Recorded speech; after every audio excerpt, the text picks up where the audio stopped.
Hi friends, முருங்கைக்கீரையை வேக வச்சுட்டு அதோட தண்ணியை எடுத்து ரசம் வைக்கிறது எப்படின்னு நம்ம பார்க்க போகிறோம். நம்ம எப்பயுமே வைக்கிற ரசம் மாதிரி தான், ஆனால் அது கூட கொஞ்சம் கீரை தண்ணியை சேர்த்து ரசம் வைக்க போகிறோம். அவ்வளோதான்.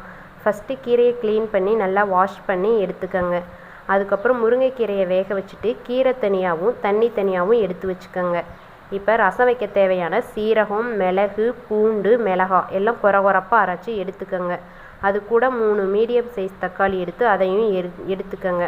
கூடவே ஒரு பாத்திரத்தில் கொஞ்சம் புளி எடுத்து ஊற வச்சுருங்க. இப்போ வாணலில் ஒரு பேன் வச்சு அதில் எண்ணெய் ஊற்றி கடுகு போட்டுட்டு கடுகு பொரிஞ்சதுக்கப்புறம் கருவேப்பிலை போடுங்க. அதுக்கப்புறம் நம்ம ரசத்துக்கு எடுத்து வச்சுருந்த பொருளையும் போட்டு ஒரு 2 பெரட்டிக்கங்க. கூடவே நம்ம அரைச்சி வச்சுருந்த தக்காளி விழுது அதையும் சேர்த்து தண்ணி ஊற்றி ஒரு 2 கிண்டு கிண்டிக்கங்க. அதில் உப்பு, மஞ்சத்தூள், சாம்பார் பொடி உங்களுக்கு எவ்வளோ வேணுமோ அவ்வளோ போட்டுக்கோங்க. இதுக்கப்புறம் நம்ம எடுத்து வச்சுருந்த கீரை தண்ணியும் சேர்த்துட்டு புளி கரைசலும் நமக்கு தேவையான அளவு சேர்த்துக்கோங்க.